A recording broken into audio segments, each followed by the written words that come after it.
The situation down in Houston is heating up, and honestly, it's something we need to dive into with full attention. We're just days away from tip-off, and the atmosphere is already electric. Fans, analysts, and pretty much everyone who's been watching the league closely knows this series isn't just another playoff matchup.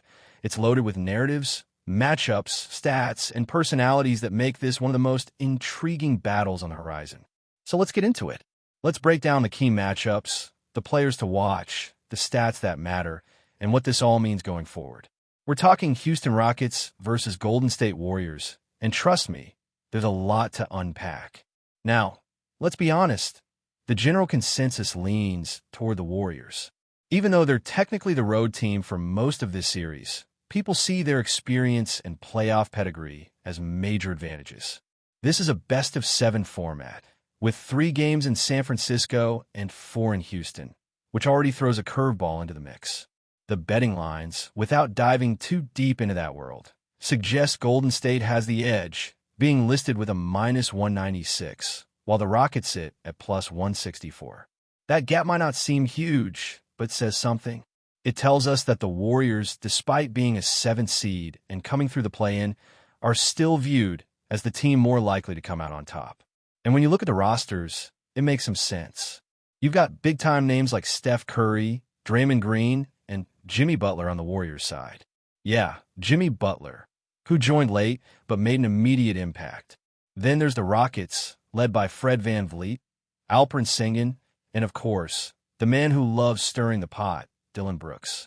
And don't even pretend you're surprised he's part of the story. This dude has a long-standing beef with the Warriors, especially with Draymond. That right there sets the tone for a series that's going to be physical, emotional, and probably full of technical fouls. I mean, seriously, just pencil in a few for Brooks and Draymond already. But here's where it gets interesting. Even though the Warriors are labeled the favorites, there's a strong case to be made that the Rockets are actually the better team right now. They're younger, more athletic, and playing with a kind of energy that's tough to match. And the schedule? Oh, the schedule could play a sneaky big role. Between Game 1 and Game 2, there's a 2-day break. Same thing between Games 2 and 3. After that, it tightens up to 1-day gaps. That early rest might seem small, but for a team like Golden State, coming off the play-in and relying on veterans, it could make all the difference. Giving Curry and Butler some time to breathe and reset could be crucial. Now, if we rewind and look at the regular season matchups, the numbers are pretty wild. The Warriors have dominated this head-to-head lately. 11 wins and just 2 losses against the Rockets over their last 13 meetings. They even started the season with back-to-back wins over Houston, but let's not forget, they dropped a brutal one toward the end of the season. That loss stung. It felt like a game they had in the bag, but let slip away. And here's the kicker. That loss came before Butler joined the squad. So take that with a grain of salt, because this is a very different Warriors team now. A quick sidebar for the folks who may not have followed the play-in tournament that closely. If the bracket had shaken out just a little differently, Golden State could have ended up facing Minnesota in this slot. That would have been a better matchup for them, no doubt. But instead, they've got Houston right off the bat, and honestly, it's not ideal. The fit, the matchups, the history, it's all just a little off. And of course, there's the added spice of star rivalries. Those one-on-one showdowns that turn playoff series into legendary battles. But hey, maybe we'll save those fireworks for the next round. Now, if we zoom in on recent form, things get even more complicated. Over the last 5 meetings between these two teams, the Warriors took 3 wins while dropping 2. One of those losses? Frustrating. Key players were out, and while that's usually a disadvantage, in this case, it might have helped them avoid giving away too many tactical cards. On the flip side, the Rockets came into the postseason with 3 straight losses. But let's be real, they were already locked in, resting guys, and basically coasting to the finish line. They weren't playing to win. They were playing to recover. Still, their body of work speaks volumes. The Rockets finished with 52 wins and topped their division, while Golden State finished with 48 and 3rd in theirs. So yeah, there's a win differential, and it reflects in how these teams are being perceived. But numbers only tell part of the story. We have to talk about how these teams play. Statistically, this is one of the more balanced series out there. Both teams average similar points per game, and their shooting percentages from the field are neck and neck. Where Houston edges ahead slightly is on the boards. They're grabbing more rebounds, particularly offensive ones, which could be a game changer. But Golden State? They're dishing out 6 more assists per game. That's not just a stat, it's a style of play. It tells you they're moving the ball, looking for better shots, not settling for the first open look. And that's huge, especially in the postseason, where every possession matters. Speaking of ball movement, when this Warriors team is clicking, they're getting 75 to 80% of their shots off assists. That's elite. That's the kind of offensive flow that overwhelms defenses. You keep swinging the ball, someone's going to get open, and when they do, boom, 3 points. Speaking of threes, the Warriors are averaging 15.4 made threes per game. That's a big edge over Houston, who's hitting about 12.7. That gap may not seem massive, but it's roughly 9 extra points per game. And in a tight playoff series, that's everything. Now, Houston's not completely outclassed here. They're decent from beyond the arc, hitting at a 35% clip, just 1% shy of Golden State's 36. The volume is the real difference. Golden State's taking and making more, and if that trend continues, they'll be able to create separation in key moments. The Rockets need to counter by making their own perimeter threats count. Guys who can step up and knock down shots. This is their time. Free throws are another battleground. Earlier in the season, Golden State was sitting around 70% from the line. That's low for a playoff team, but they've improved. Now, they're converting at a 76% rate, a 6% bump over 30 games. That's significant. Meanwhile, Houston has the worst free throw percentage in the league, 73%. And while both teams are getting to the line about 22 times per game and making around 16, the team that hits more consistently in crunch time is going to come out ahead in close games. And trust me, we're going to see some tight finishes. 5-point games, 2-possession nail-biters, where one missed free throw could swing momentum. One more thing that can't be overlooked, turnover margins. Golden State is sitting at a plus 3.3 differential in overall possessions and points. That's decent, but not elite. Championship-level teams usually sit higher. Houston, though, they're a plus 4.5. They're turning the ball over less and converting at a more efficient rate. That tells us they're cleaner with their possessions and more deliberate in their execution. That slight edge could prove to be a deciding factor in a grinded-out series. And that's just the beginning.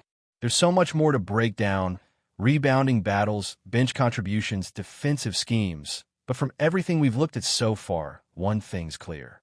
This series is going to be tight, it's going to be physical, and it's going to come down to execution. No room for lazy possessions. No room for defensive lapses. Every possession, every shot, every rebound, it's all going to matter. When we take a deeper look into advanced stats and player tendencies, the contrast between these teams becomes even more evident. One stat that jumps off the page is the Rockets' rebounding dominance. They're the top rebounding team in the league, pulling in an average of 48 boards per game. That includes offensive rebounds, where they absolutely feast. Golden State isn't far behind with 45, but those 3 extra possessions, especially when they come off second-chance opportunities, can turn the tide. It's going to be crucial for the Warriors to box out, control the glass, and make sure they're not giving away extra chances. Kevin Looney is going to be huge in that aspect. His presence down low is a stabilizing force for the Warriors, and he's known for doing the dirty work, fighting for position, grabbing those gritty rebounds, and keeping plays alive. But he's going to be tested like never before, especially if he's matched up against Alperen Sengun, who has quietly become one of the best young big men in the league. Sengun is strong, creative, and relentless, and if Looney can't keep him in check, Golden State could find themselves getting bullied on the boards. Assists per game is another stat that reveals the contrasting styles. Golden State is one of the most unselfish teams out there, averaging 29 assists per game. That's a lot of ball movement, a lot of off-ball screens, and a lot of smart decision-making. Houston, on the other hand, sits at 23. That gap of 6 assists is huge. It tells us the Rockets lean more on isolation and individual creation, while the Warriors trust their system and rely on team execution. If Golden State sticks to that approach and keeps the ball moving, especially with the extra 2-day breaks early in the series, they'll put a lot of pressure on the Rockets' defense. Now, here's where Houston flips the script a bit. Despite their lower assist numbers, they're creating more shot opportunities per game, around 5.5 more attempts than Golden State. That might not sound like a big deal, but over a 7-game series, that adds up. It means they're pushing the pace, hitting the offensive glass, and forcing more possessions. Historically, teams with that kind of shot volume rank high, and in fact, Houston is sitting 5th in that metric over the last 25 seasons. That's elite company. Their rebounding and hustle create those extra looks, and that's what's keeping them in games even when their shooting isn't lights out. Their efficiency from the field is still a concern. They're creating chances, yes, but finishing those plays has been inconsistent. Still, when it comes to offensive rebounding percentage, they're far and away the best. Over the past 29 seasons, they lead in second chance points per game, 18 on average. That's crazy. They're living off hustle plays, and in a series like this where every possession counts, that effort could be the deciding factor. This is why the Warriors can't rely solely on transition offense. Yes, they're deadly on the break, but they're going to have to match the Rockets' energy and be physical in the half court. That means everyone, not just the bigs, has to crash the boards. Steph Curry, Draymond Green, Klay Thompson, even the role players, they all need to commit to rebounding. You can't afford to get outworked in a playoff series, especially not by a younger, hungrier team like Houston. Defensively, it's going to come down to discipline and communication. Every player on the floor needs to stay locked in, especially when guarding guys who like to move without the ball. One of the standout moments from the regular season was when Houston essentially turned a game into a 4-on-4 by assigning one guy to shadow Golden State's best shooter all game long. It was relentless. That kind of pressure threw off the Warriors' rhythm and forced them into some awkward possessions. The player they used in that role? Young, athletic, and fully committed to the assignment. That's the kind of defensive strategy we could see again, and if they bring that same intensity, it's going to challenge Golden State to find counters. So how do the Warriors create space for their shooters? How do they make sure Steph gets open looks, even when he's being chased all over the floor? The answer lies in screens, motion, and mismatches. They'll likely run a ton of pick and rolls, set double screens, and try to force switches. If the Rockets refuse to switch, Golden State will look to exploit gaps in timing or communication. And if they do switch, Steph or Butler or Klay could end up with a favorable matchup and capitalize immediately. Execution here is everything. If the Warriors can hit their threes and get solid contributions from secondary shooters, the Rockets are going to have to adjust. And those adjustments could open the door for the Warriors to run more of their off-ball motion sets and really stretch the defense. Conversely, if Houston finds a way to lock in and limit those outside shots, Golden State will have to dig deep and grind for points in the paint, something they don't usually rely on as much. Another angle to watch, player availability. One key player for Golden State has been noticeably limited in recent games. Whether he's dealing with a lingering issue or the team is just being cautious, his minutes have been down. And that raises the question, how much can they rely on him in a high-stakes series like this? If he's limited, that shifts the rotation, changes matchups, and could open the door for bench players to get more minutes. But that also means more pressure on the stars to carry the load. And in the playoffs, that wear and tear can add up quickly. Bottom line, this is not going to be an easy series for either side. Both teams have strengths they can lean on, weaknesses that can be exposed, and a ton of emotional firepower ready to explode at any moment. The Rockets are younger, more physical, and rebounding monsters. The Warriors have the edge in experience, chemistry, and perimeter shooting. Which one of those traits wins out? That's what we're about to find out. Before we continue, make sure to leave a like and subscribe to the channel so you won't miss any exclusive Dubs updates. Let's keep going. Could we be witnessing one of the most shocking trades in NBA history? The Golden State Warriors, the powerhouse team that redefined modern basketball, might just be adding an elite big man to their roster. Rumors are swirling about a potential trade for none other than Domantas Sabonis. The Lithuanian star, already a two-time All-NBA team member and three-time NBA All-Star, has been dazzling fans with his exceptional performances, leading the Sacramento Kings to new heights.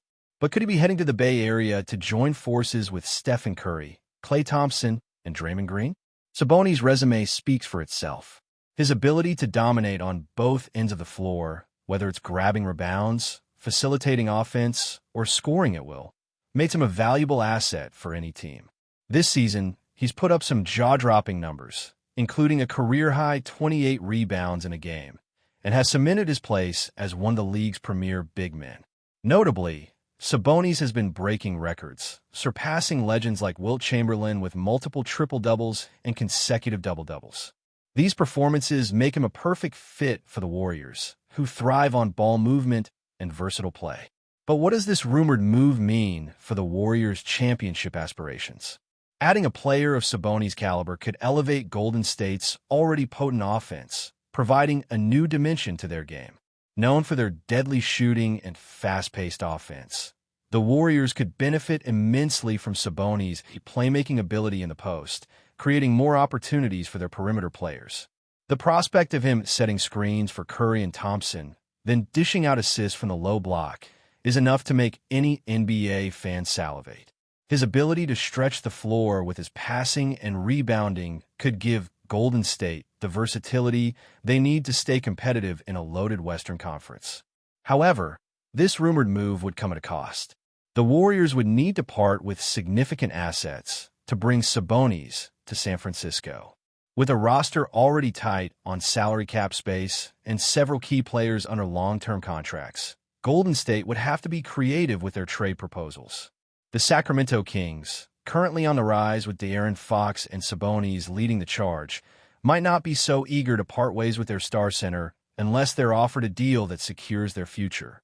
A potential blockbuster trade involving young talent or future picks could be on the horizon, and it remains to be seen if the Warriors are willing to make the sacrifice. Still, this rumored move speaks to Golden State's hunger for another championship. The Warriors have seen their dynasty face challenges in recent years, but with the addition of a player like Sabonis, they could be poised for another title run. Sabonis' leadership and all-around game would give the Warriors the kind of depth they need to compete with the likes of the Denver Nuggets, Phoenix Suns, and other contenders in the West. As the NBA offseason draws closer, the speculation around Sabonis' future is bound to intensify. Could the Warriors be the next team to make a splash with this Lithuanian phenom? Only time will tell, but if this trade goes through, it could change the landscape of the entire league. Stay updated exclusively with the latest Dub Nation news. Subscribe to our channel and hit the like button to keep getting daily updates on the Warriors. Don't forget to share your thoughts in the comments. Your input is essential for the Dubs community. Stay tuned for the next video.